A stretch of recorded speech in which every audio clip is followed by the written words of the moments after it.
세계는 아주 큰 착각을 하고 있다. 미국 하버드 전략 분석실 강의실. 교수님, 전 한국이 왜 아시아의 호랑이라고 불리는지 절대 이해할 수 없습니다. 그냥 동양이 그저 그런 나라인데 왜 하버드나 되는 곳에서 한국에 대한 강의를 들어야 하는지 모르겠습니다. 중국 유학생의 기고만장한 어투였습니다. 한국은 우리의 속국입니다. 이런 수업 절대 듣지 못하겠습니다. 그러자 교수가 강한 어투로 몰아붙였습니다. 장웨이, 너희 나라는 곧 무너질 수도 있어. 건방지게 행동하지 마. 하버드대 강의실은 얼어붙었습니다. 이 분야의 천재적인 능력을 갖고 있는 에드워드 베넷 교수의 강의, 지금 시작하겠습니다. 그 전에 1초 만에 누를 수 있는 좋아요 버튼을 꾹 눌러주시면 영상 제작에 아주 큰 도움이 됩니다. 저는 전략지휘 분석실 앤드류 강입니다. 그날 하버드 전략지휘 분석실에 들어섰을 때의 긴장감은 아직도 생생해요. 분석실 특유의 소름 끼치는 정적이 공기를 지배하고 있었습니다. 30명의 학생들이 세계 각국에서 온 차세대 군사외교 리더들이죠. 저는 뒤편 구석 자리에 앉아 있었어요. 조부 강도영 장군의 낡은 수첩을 책상 아래에서 만지작거리며 수업 시작을 기다렸습니다. 베넷 교수님이 문을 열고 들어오셨어요. 전 미 국방부 고문이셨던 분이죠. 그분의 걸음걸이에는 늘 냉철함이 묻어났습니다. 하지만 오늘은 뭔가 달랐어요. 평소보다 표정이 더 굳어 있었죠. 그때였습니다. 앞쪽에 앉아있던 장웨이청이 입을 열었어요. 중국 외교관 가문 출신인 그는 늘 한국을 깔보는 태도를 보였죠. 교수님,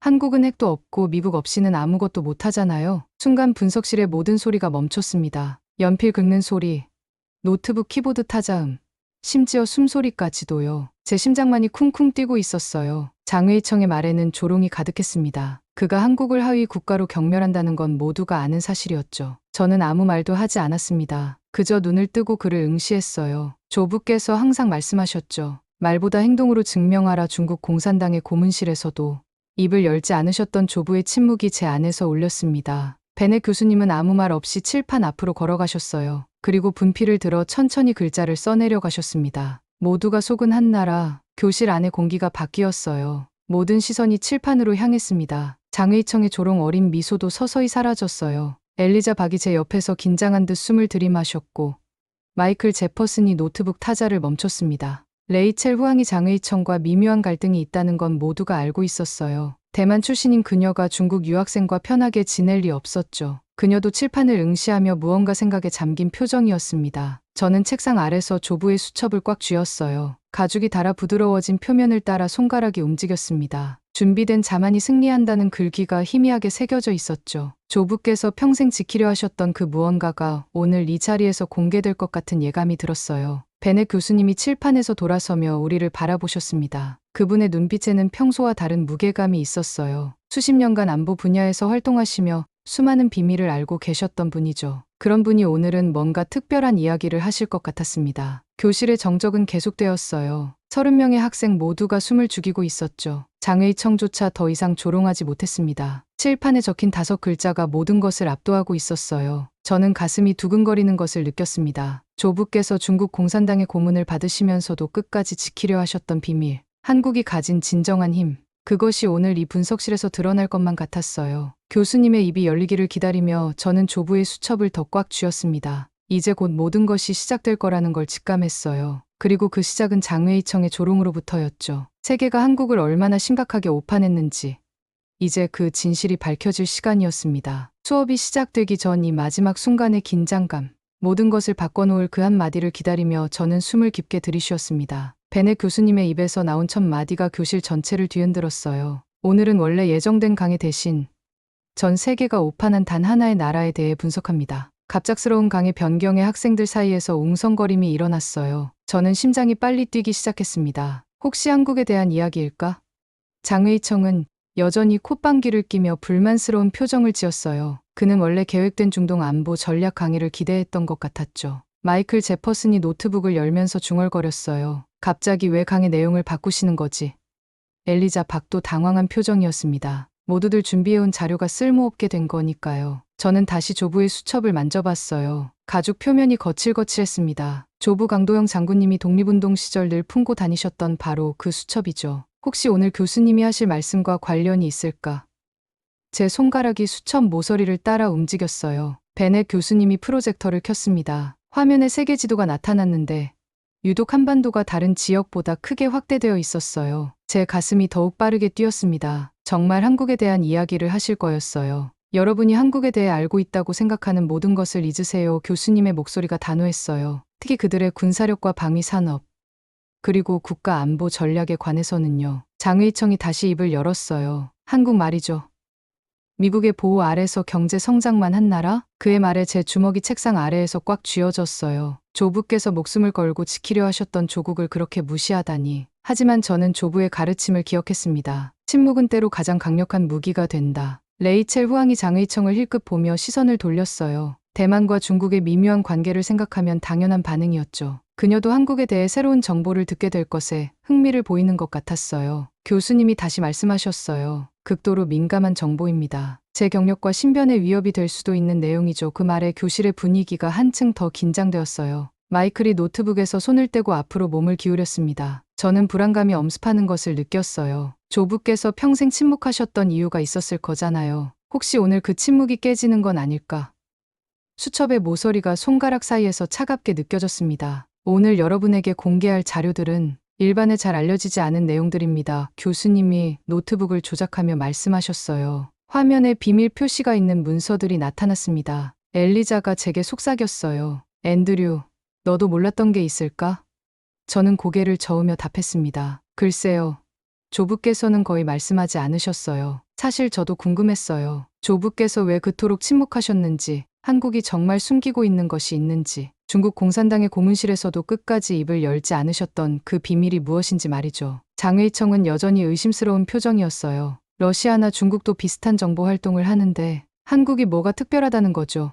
하지만 그의 목소리에는 이전과 달리 약간의 불안감이 섞여 있었습니다. 교수님이 파일을 여셨어요. 갑자기 러시아어가 섞인 영어 음성이 강의실에 울려 퍼졌습니다. 내 이름은 체르노프. 러시아 해외정보국 소속이다. 모든 학생이 숨을 죽였어요. 저도 긴장한 나머지 조부의 수첩을 더욱 꽉 쥐었습니다. 러시아 정보기관의 증언이라니, 이건 정말 심각한 일이었어요. 이 파일이 공개되면 난 위험해질 것이다. 하지만 세계는 진실을 알아야 한다. 체르노프의 목소리에는 흔들림이 있었지만 결연함도 느껴졌어요. 한국은 우리가 알고 있던 그 한국이 아니다. 장의청의 조롱하는 표정이 서서히 사라졌어요. 레이첼도 진지한 표정으로 화면을 바라보고 있었습니다. 마이클은 펜을 들고 메모를 시작했죠. 저는 조부의 수첩 속에서 희미하게 보이는 한글을 들여다봤어요. 진실은 언젠가 드러난다. 오늘이 바로 그날인 것 같았습니다. 조부께서 평생 지키려 하셨던 비밀이 이제 세상에 공개되려 하고 있었어요. 교수님이 잠시 음성을 멈추고 우리를 둘러보셨어요.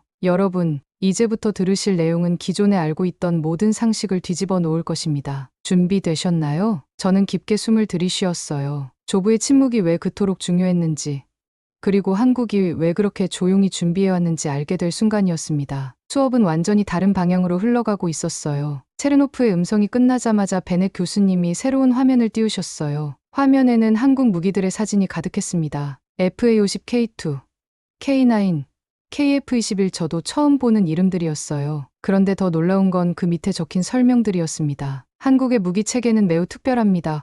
교수님이 FA-50 전투기 사진을 확대하며 말씀하셨어요. 겉으로는 단순한 훈련기로 보이지만 실제로는 F-16과 거의 동등한 전투 능력을 가지고 있죠. 장의청이 즉시 반발했어요. 그건 불가능합니다. 단순한 훈련기가 어떻게 미국의 주력 전투기와 비교될 수 있나요? 저는 조부의 수첩 페이지를 넘겼어요. 거기에는 민군 융합이라는 단어가 여러 번 나왔습니다. 혹시 이것과 관련된 이야기인가?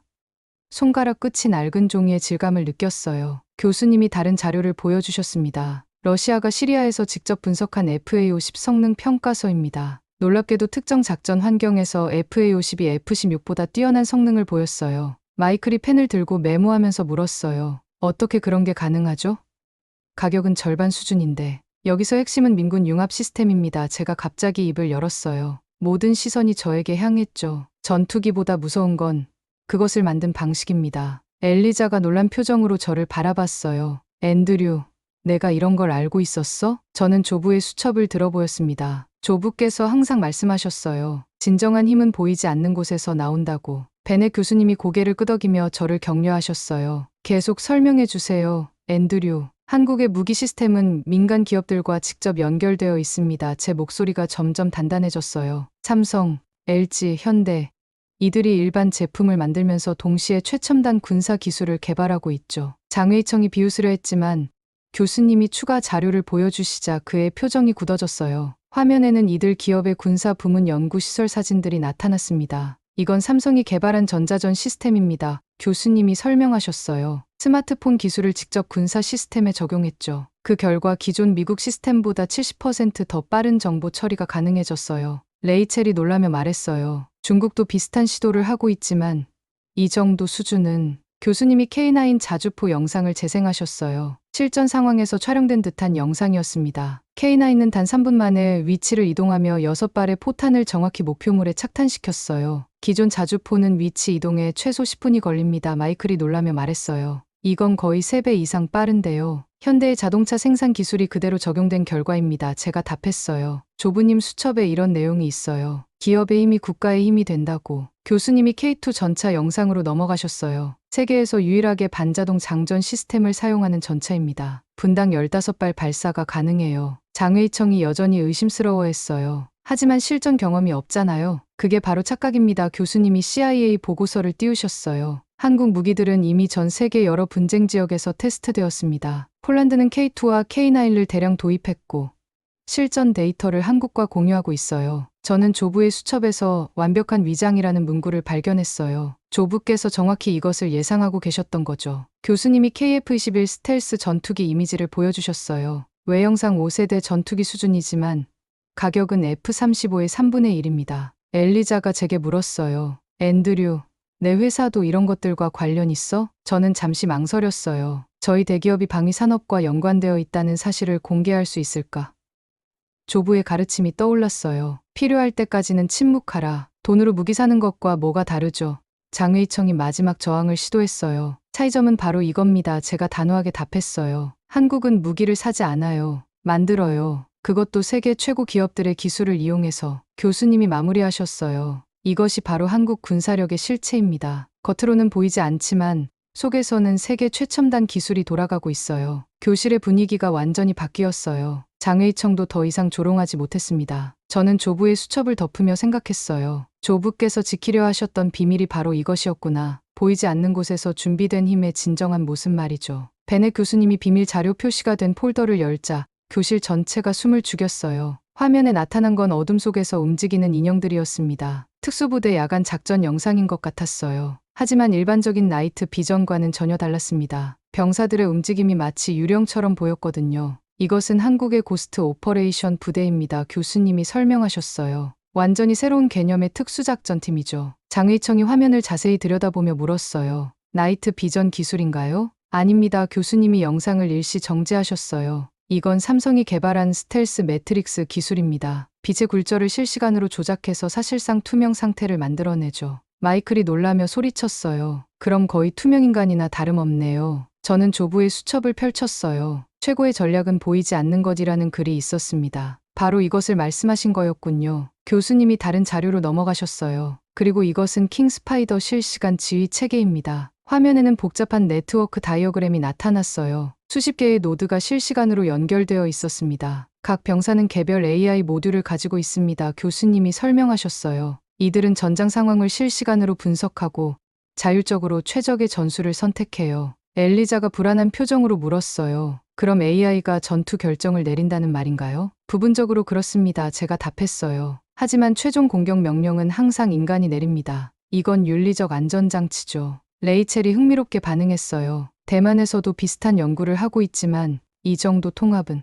교수님이 실제 작전 영상을 재생하셨어요. 10명의 특수부대원이 적 기지에 침투하는 장면이었습니다. 그들의 움직임은 마치 하나의 생명체처럼 조화롭게 보였어요. 각자 독립적으로 움직이면서도 완벽하게 동기화되어 있습니다. 마이클이 경탄했어요. 어떻게 이런 게 가능하죠? LG의 오지 통신 기술과 삼성의 AI 칩이 결합된 결과입니다. 제가 설명했어요. 조부의 수첩에 적힌 내용이 갑자기 이해되기 시작했거든요. 장의청이 도전적으로 물었어요. 실제로 이런 게 작동한다고요? 교수님이 기밀 해제된 작전 보고서를 보여주셨어요. 작년 시뮬레이션에서 이들은 미군 델타 포스와 한국군 특수전 부대를 상대로 압승을 거뒀습니다. 교실이 정적에 휩싸였어요. 저는 조부의 수첩을 다시 펼쳤습니다. 기술은 침묵 속에서 완성된다는 문구가 눈에 들어왔어요. 그리고 이것은 가장 놀라운 기술입니다. 교수님이 드론 수업 영상을 재생하셨어요. 수백 대의 소형 드론이 마치 새떼처럼 움직이고 있었습니다. 자율형 공격 드론입니다. 교수님이 설명하셨어요. 개별 제어가 아닌 집단 인공지능으로 작동해요. 엘리자가 손을 떨며 물었어요. 이건 영화에서만 보던 건데요. 현대의 스마트폰 기술로 충분히 가능합니다. 제가 답했어요. 한국 기업들이 이미 모든 기술적 기반을 가지고 있었어요. 군사 적용은 시간 문제였죠. 장의청이 급해진 목소리로 물었어요. 그럼 중국도 이런 기술을 개발하지 않았나요? 레이첼이 의미심장하게 말했어요. 물론 개발 중이죠. 하지만 한국만큼 민군 기술 융합이 원활하지 않아요. 교수님이 마지막 화면을 띄우셨어요. 도시 전체를 실시간으로 모니터링하는 시스템이었습니다. 이것은 아이언 스파이더 도시 방어 시스템입니다. 교수님이 설명하셨어요. 서울 전체가 하나의 거대한 센서 네트워크로 연결되어 있어요. 마이클이 경악했어요. 이건 거의 SF 수준인데요. 저는 조부의 수첩 마지막 페이지를 펼쳤어요. 미래는 조용히 준비하는 자에게 온다는 글이 적혀 있었습니다. 조부께서 정확히 이 순간을 예견하셨던 거죠. 가장 무서운 점은 아무도 이런 기술의 존재를 몰랐다는 겁니다. 교수님이 마무리하셨어요. 한국은 20년 동안 조용히 이 모든 것을 준비해왔어요. 장의청의 표정이 완전히 바뀌었어요. 이제는 조롱이 아닌 경계의 눈빛이었습니다. 교실의 분위기도 무거워졌죠. 저는 조부의 수첩을 덮으며 생각했어요. 이것이 바로 조부께서 말씀하신 조용한 준비의 결과였구나. 세상이 한국을 과소평가하는 사이 이미 미래의 전쟁을 준비해왔던 거죠. 그 순간이 왔을 때 제 심장이 멈춰버린 것 같았어요. 베넷 교수님이 갑자기 저를 정면으로 바라보시며 물으셨어요. 앤드류, 당신 조부는 혹시 강도영 장군입니까? 교실이 순식간에 조용해졌어요. 모든 학생의 시선이 저에게 쏠렸습니다. 장의청도 조롱하던 표정을 거두고 심각하게 저를 바라봤어요. 제 손이 떨리기 시작했습니다. 어떻게 하셨을까? 저는 조부의 수첩을 더 꽉 쥐었어요. 가죽 표면이 손에 닿는 감촉이 차갑게 느껴졌습니다. 저는 천천히 고개를 끄덕였어요. 그렇습니다. 교수님이 새로운 자료를 화면에 띄우셨어요. CIA 내부 문서였습니다. 맨 위에 기밀 해제 도장이 선명하게 찍혀 있었죠. 강도영 장군. 일제강점기 독립군 핵심 정보요원. 교수님의 목소리가 무거워졌어요. 중국 공산당 정보부에 체포되어 7개월간 고문을 받았지만 단 한마디도 발설하지 않은 전설적인 인물입니다. 엘리자가 제 팔을 잡았어요. 앤드류, 정말이야? 그녀의 목소리에 경외감이 섞여 있었습니다. 화면에 조부의 사진이 나타났어요. 젊었을 때의 모습이었습니다. 저는 눈물이 맺히는 것을 느꼈어요. 한 번도 본 적 없는 사진이었거든요. 강도영 장군은 일제의 군사 기밀과 중국 공산당의 주요 정보를 동시에 파악하고 있었습니다. 교수님이 계속 설명하셨어요. 그는 독립군의 전략 핵심이었죠. 마이클이 경탄하며 말했어요. 그런 분의 손자가 여기에. 장의청의 얼굴이 창백해졌어요. 아마 자신의 조상이 고문을 가했다는 사실 때문일 겁니다. 레이첼이 그를 의미심장하게 쳐다봤죠. 교수님이 고문 기록을 보여주셨어요. 정말 끔찍한 내용들이었습니다. 전기 고문, 물고문, 손톱 뽑기. 하지만 조부는 한마디도 입에서 내지 않으셨다고 기록되어 있었어요. 강 장군의 마지막 기록을 보세요. 교수님이 문서의 한 부분을 확대하셨어요. 고문관이 묻습니다. 조선인들은 왜 이렇게 완고한가? 강 장군이 답했습니다. 우리는 침묵으로 싸웠기 때문이다. 제 목이 메었어요. 조부께서 직접 남기신 말씀이었습니다. 저는 어릴 때 조부께서 자주 하시던 말이 생각났어요. 말보다 행동으로 증명하라. 앤드류, 무언가 말해주세요. 교수님이 부드럽게 말씀하셨어요. 저는 조부의 수첩을 꺼내 들었어요. 조부님은 고문 속에서도 침묵하셨습니다. 제 목소리가 떨렸어요. 그리고 저는 그 침묵을 이어가고 있습니다. 교수님이 더 많은 자료를 보여주셨어요. 조부가 수집했던 일본군의 군사 정보들, 중국 공산당의 내부 동향, 그리고 놀랍게도 미래의 한국 전략에 대한 예측들이었습니다. 강 장군은 이미 1945년에 오늘날 한국의 전략을 예견했습니다. 교수님이 조부의 필기를 보여주셨어요. 민간 기업과 군사 기술의 융합, 침묵 전략, 그리고 숨겨진 힘의 중요성. 엘리자가 놀라워했어요. 이게 정말 70년 전에 쓰인 글이에요. 조부님은 항상 말씀하셨어요. 진정한 힘은 보이지 않는 곳에서 준비된다고. 제가 말했어요. 그래서 저희 가문은 침묵을 지켜왔어요. 장의청이 처음으로 진심으로 사과했어요. 죄송합니다. 제가 너무 무례했네요. 교수님이 마지막 문서를 보여주셨어요. 조부가 석방된 후 미군 정보부에 제출한 보고서였습니다. 강 장군은 1950년 한국전쟁 직전 미군에게 중요한 정보를 전달했습니다. 교수님이 설명하셨어요. 한국은 언젠가 세계를 놀라게 할 것이다. 하지만 때가 올 때까지 조용히 준비해야 한다고 했죠. 저는 조부의 수첩을 펼쳤어요. 마지막 페이지에 조부의 필체로 적힌 글이 있었습니다. 손자에게 침묵의 힘을 잊지 마라. 그리고 필요한 순간이 오면 말하라. 교실이 정적에 휩싸였어요. 모든 학생이 조부의 유산과 그 의미를 생각하고 있는 것 같았습니다. 교수님이 마지막으로 말씀하셨어요. 강도영 장군의 침묵이 오늘날 한국 전략의 핵심입니다. 조용히 준비하고 필요한 때까지 숨기는 것. 이것이 바로 한국의 진정한 힘입니다. 저는 조부의 수첩을 가슴에 안고 생각했어요. 오늘이 바로 조부께서 말씀하신 필요한 순간이 아닐까. 세상이 진실을 알아야 할 시간이 온 것 같았습니다. 교수님이 다음 자료를 보여주실 때 교실 전체가 경악했어요. 이제 한국의 진정한 군사적 능력에 대해 말씀드리겠습니다. 베넷 교수님이 IAEA 보고서를 화면에 띄우셨어요. 한국은 플루토늄 재처리, 고농축 우라늄, SLBM, ICBM 기술을 모두 보유하고 있습니다. 마이클이 놀라며 소리쳤어요. 그럼 한국이 핵무기를 만들 수 있다는 말인가요? 7일이면 가능합니다. 교수님의 답이 담담했어요. 장의청이 믿을 수 없다는 표정으로 물었어요. 그런데 왜 만들지 않나요? 북한도 핵을 가지고 있는데요. 저는 조부의 수첩을 펼쳤어요. 거기에 적힌 글귀가 떠올랐습니다. 핵보다 강한 건 의구심이다. 우리는 핵보다 더 복잡한 것을 만들었어요. 제가 갑자기 입을 열었어요. 상대가 두려워하는 모름이라는 전략이요. 교수님이 제게 고개를 끄덕이며 설명을 추가하셨어요. 한국의 잠재적 핵 능력은 실제 핵무기보다 더 강력한 억제력이 됩니다. 상대국은 한국이 언제든 핵무기를 개발할 수 있다는 사실 때문에 경계하게 되죠. 엘리자가 이해가 안 된다는 표정으로 물었어요. 그게 더 유리하다는 거예요? 그렇습니다. 제가 답했어요. 핵무기를 가지면 국제 제재를 받지만 기술만 가지고 있으면 합법적이에요. 그러면서도 상대국은 우리를 무시할 수 없게 되죠. 교수님이 추가 자료를 보여주셨어요. 한국은 우라늄 농축 기술을 20% 수준까지 공식적으로 보유하고 있습니다. 하지만 실제로는 화면에 비밀 해제된 문서가 나타났어요. 90% 이상 농축된 우라늄을 소량 생산한 기록이 있었습니다. 이건 명백히 무기급 우라늄이잖아요. 장의청이 경악했어요. 실험용으로 생산했다가 즉시 희석했습니다. 교수님이 설명하셨어요. 하지만 기술적으로는 언제든 대량 생산이 가능하다는 증거죠. 레이첼이 놀라며 말했어요. 그럼 한국은 핵 선택권을 가지고 있습니다. 제가 조부의 가르침을 인용했어요. 핵을 가지지 않으면서도 핵국 대우를 받는 특별한 위치에 있죠. 교수님이 다른 자료로 넘어가셨어요. 그리고 이것은 한국의 미사일 기술입니다. 화면에 현무 미사일 시리즈 사진들이 나타났어요. 현무의 현무3, 현무4 사거리와 정확도 수치가 함께 표시되어 있었습니다. 현무3C는 사거리 1500km입니다. 마이클이 계산하며 말했어요. 이건 베이징까지 닿을 수 있는 거리네요. 장의청의 얼굴이 창백해졌어요. 그리고 현무4는 사거리 800km지만 탄두 중량이 2톤입니다. 교수님이 설명하셨어요. 핵탄두를 장착하지 않아도 일반 폭약만으로 엄청난 파괴력을 가져요. 저는 조부의 수첩에서 본 문장을 떠올렸어요. 상대의 상상력을 자극하는 것이 최고의 억제력이다. 여기서 중요한 건 투발수단입니다. 제가 설명했어요. 한국은 KSSIII 잠수함을 통해 SLBM 발사가 가능해요. 이건 핵 3축 체계 중 가장 생존성이 높은 수단이죠.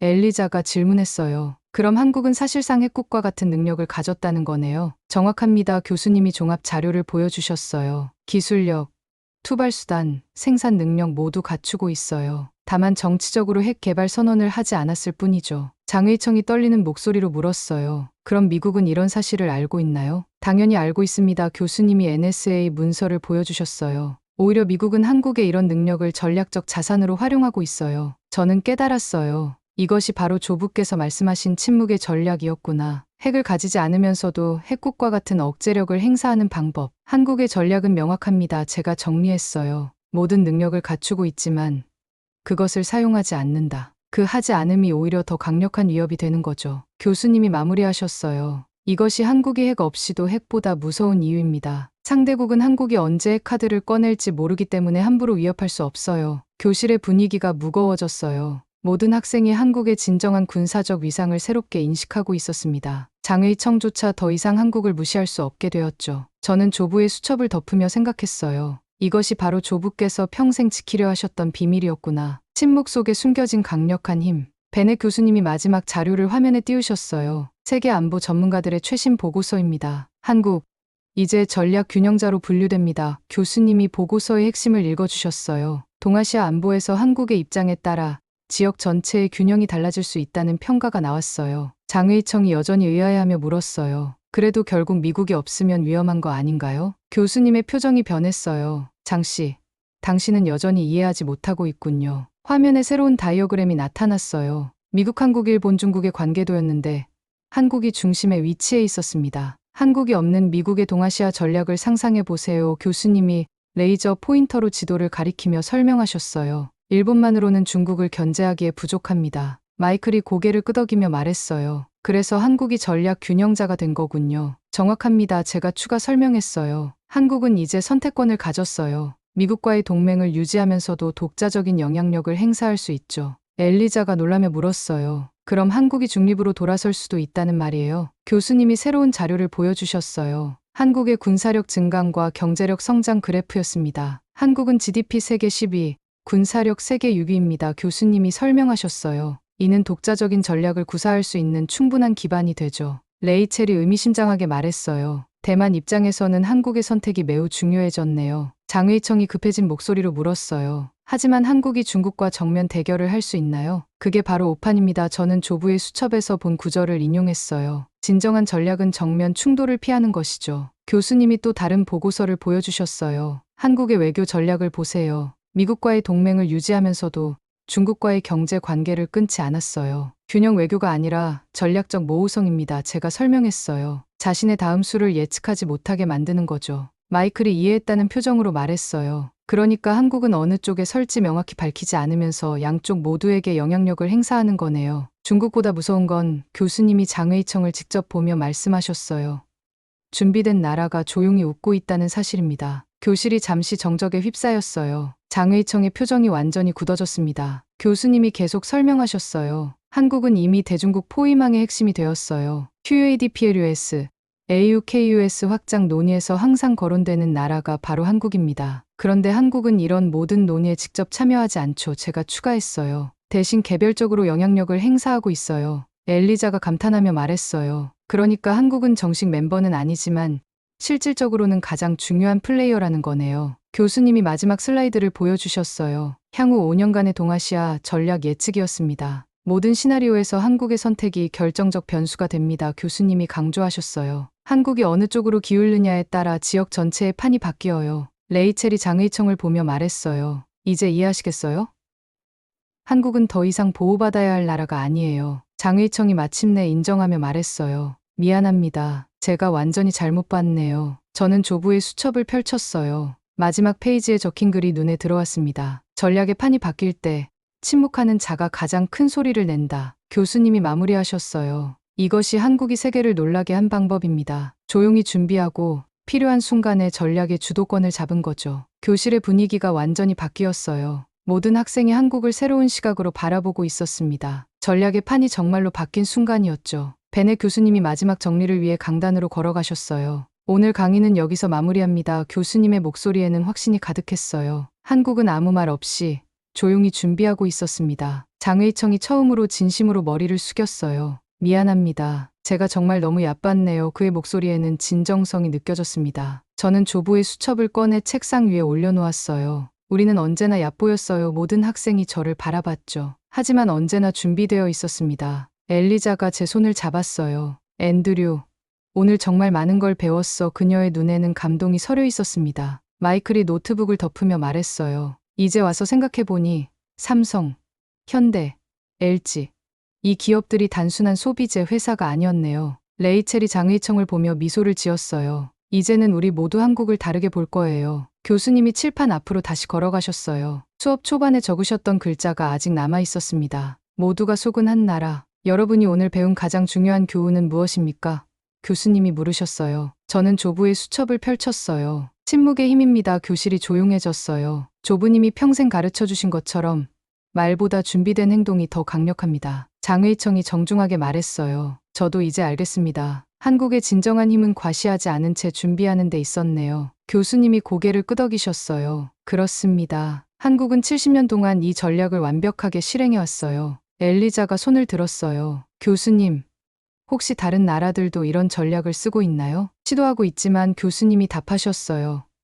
한국처럼 성공한 경우는 없습니다. 민군 기술 융합, 경제 성장, 침묵 전략이 모두 완벽하게 결합되어야 가능하거든요. 마이클이 질문했어요. 그럼 앞으로는 어떻게 될까요? 저는 조부의 마지막 글귀를 읽었어요. 손자에게 필요한 순간이 오면 말하라. 그리고 모든 학생을 둘러봤어요. 오늘이 바로 그 순간이었던 것 같아요. 교수님이 프로젝터를 끄시며 말씀하셨어요. 한국의 미래는 계속해서 준비된 침묵 속에서 펼쳐질 겁니다. 학생들이 하나둘 자리에서 일어나기 시작했어요. 장회의청이 제게 다가왔어요. 앤드류, 오늘 정말 큰 충격이었어요. 당신 조부님께 경의를 표합니다. 레이첼도 고개를 끄덕였어요. 이제 이해해요. 왜 한국이 그렇게 조용했는지. 저는 조부의 수첩을 가슴에 안았어요. 엘리자가 제 어깨에 손을 올렸습니다. 앤드류, 너도 조부님의 뜻을 이어가고 있구나. 교실을 나가면서 저는 뒤돌아봤어요. 칠판에 아직 남아있는 글자가 보였습니다. 모두가 속은 한 나라 조명이 천천히 꺼져가고 있었지만 그 글자는 여전히 선명했어요. 베네 교수님이 마지막으로 말씀하셨어요. 앤드류, 오늘 수업은 마무리지만 당신과 당신 조부님의 이야기는 이제 시작입니다. 세상은 준비된 진실을 기다리고 있어요. 분석실을 나서며 저는 느꼈어요. 조부의 침묵이 이제 세상의 소리가 되어가고 있다는 것을. 그리고 저는 그 변화의 한 부분이 되었습니다. 하버드의 복도를 걸으며 조부의 수첩을 다시 한번 확인했어요. 표지 안쪽에 희미하게 적힌 글이 보였습니다. 침묵이 끝날 때 진짜 이야기가 시작된다. 마침내 이해했어요. 오늘의 수업은 단순한 강의가 아니었습니다. 70년간 준비된 침묵의 종지부이자 새로운 시대의 시작이었죠. 그리고 저는 그 이야기를 이어갈 사람이 되었습니다. 교실의 불이 완전히 꺼졌지만 캠퍼스 밖으로 향하는 우리의 발걸음은 더욱 확실했어요. 모든 것이 이 순간을 위해 준비되어 있었고 이제 진정한 이야기가 시작되려 하고 있었습니다. 이것이 하버드 전략지휘 분석실에서 시작된 우리 이야기의 마무리이자 동시에 새로운 시작이었습니다. 그날 밤 집으로 돌아오는 길에 저는 조부의 수첩을 마지막으로 펼쳤어요. 모든 페이지를 다시 훑어보면서 70년이라는 긴 시간을 거쳐 이어진 침묵의 바통을 이제 제가 받아들게 되었다는 것을 실감했습니다. 보스턴의 거리는 여전히 평범했지만 세상을 보는 제 시각은 완전히 달라져 있었어요. 그날 분석실에서 시작된 모든 일이 결국 하나의 그림을 그리고 있었습니다. 조부의 침묵, 한국의 숨겨진 힘, 변화하는 국제 정세, 그리고 저의 역할까지. 다음 날 엘리자와 다른 친구들을 만났을 때 모두의 표정이 달라져 있었어요. 그 수업 이후 일주일이 지났지만 우리 각자에게 미친 영향은 계속되고 있었습니다. 앤드류, 엘리자가 말했어요.